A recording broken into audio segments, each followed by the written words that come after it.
Hi and welcome to Home Events, the channel History and Board Games, and I'm here with Pierre in Coventry, just finishing PunchCon, and we wanted to debrief an amazing gaming experience that we had. So good.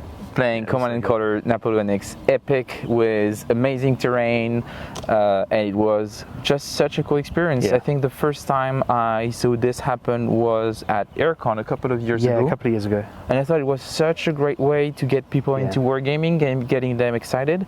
And the thing that is interesting is that AAR is non-wargamers, a non-wargamer convention, and you had just this amazing setting of Command and Colors Napoleonics with figurines, amazing terrain. It's so colourful. Yeah, like it's really approachable.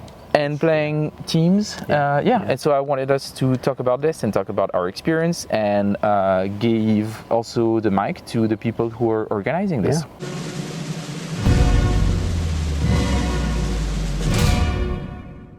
So first of all, do you have any experience with Command and Colors Napoleonics originally? Not Napoleonics. Yeah. I've got a lot of experience with Command and Colors with other games in the series, namely like Medieval, Ancients, and obviously Memoir 44. Yeah. As a classic. But Napoleonics is the first time I've actually played it, and I think mechanically it might be my favourite now. Yeah, I think it's just the most interesting. I think you might be biased because the experience is so unique. Not necessarily the experience. I just mean mechanically with what the units can do, the differences between the units. I just quite like that, and I think it's maybe more obvious than in Medieval or something of what the capabilities of each unit. So I've got a lot of experience with Command and Colors, but nothing with Napoleonics, and I think this played really well. I got into Command and Colors Napoleonics a few years ago, around about 2015, and at that point to me it was just a two-player game, a nice easy way to get effectively a miniatures war game to the table, with some board game elements, easy to teach. And I started enjoying it from that point. I've in the past been Napoleonics miniatures war game, but a long time ago. I like the actual game, getting people together to enjoy a game. So I really took to the multiplayer version of Napoleonics, and in particular the Grande Battles format, where you've got a big expansive board, 8 players, a lot of fun. The only trouble was the number of scenarios available were quite limited, but that wasn't a problem initially because I didn't have enough people to play with. So we got to the point where we were lucky enough to have 1 or 2 games locally in the region, and then a good few years ago GMT announced that they were going to do a big expansion for Grande Battles where they were going to many more scenarios, and in my head I was thinking, how are we ever going to get all these to the table? And coincidentally, around about the same time, some early information came out about one of the scenarios that's going to be in that GMT expansion for Waterloo. I managed to build up enough of that scenario to have what I thought would be a viable game. And I started to realise that, maybe there's a possibility to put this on at a convention. Last year at PunchCon, so that's 2024, we managed to do that with a relatively small scale setup. Alan's produced some great 3D terrain which augments it, but this was the normal scale, the normal hexes, 8 players crammed around a table, but it still gets people come by and show interest. There was some encouragement from the organisers to maybe put it on for more days so that more people could play. Meanwhile, Alan has been developing his terrain and expanded the board even further to make it look really impressive, what I would say for a convention as a kind of exhibition game. So we were playing the Battle of Waterloo, both on the French side with a third player that was with us. You were the left flank, you were the center. I was the center, and we had someone on the right, and then we had our commander. We had Napoleon behind us. Yeah, Napoleon behind us. Such a good whispering experience. in our ears. Yeah. And what was cool as well is that he had this little like Lego minifigure of Napoleon. That he would put in each flank to delineate who he can talk to. And that's so fun. It adds so much to the experience, and he can tell us his tactics and tell us what we should be doing, and we could totally ignore him if we wanted. I think we started, and we were saying how me fighting on Hougomont, if you don't know the Battle of Waterloo, big fighting on the west flank between the French and English over a little farmhouse, and usually it gets really bloody, stalemate, the English win. So we thought, why not just not go for it? And act as though I'm going for it. Pretend that we're going for it. See it, make the English want to put more reinforcements there, and then strike on the right flank. Started off, I did amazingly in the first turn. Yeah, surprised. We didn't expect Hougomont just fell. So and I just sort of went for it, but that felt really dynamic, and it felt like me doing that on the west flank, I could look down the table like 10 meters away and see how the right flank was going, and thinking like, ooh, I can't see super clearly over there, so what, should I just carry on?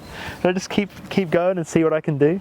And that felt really cool to know that you're part of just a bigger battle rather than the only like inflecting point that's important to it. And I think that's so different.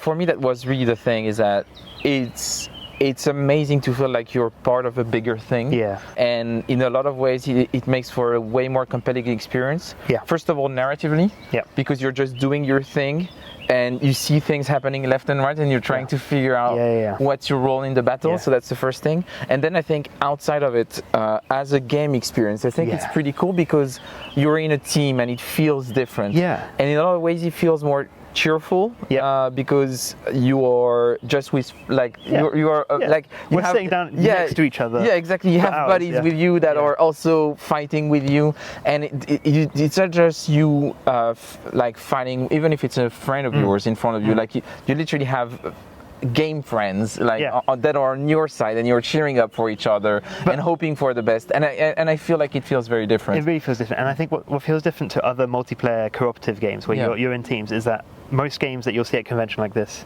that's cooperative, you'll be sitting around a table most of the time and looking at each other and talking to each other face to face, whereas this experience was you sitting in a row on a very long table.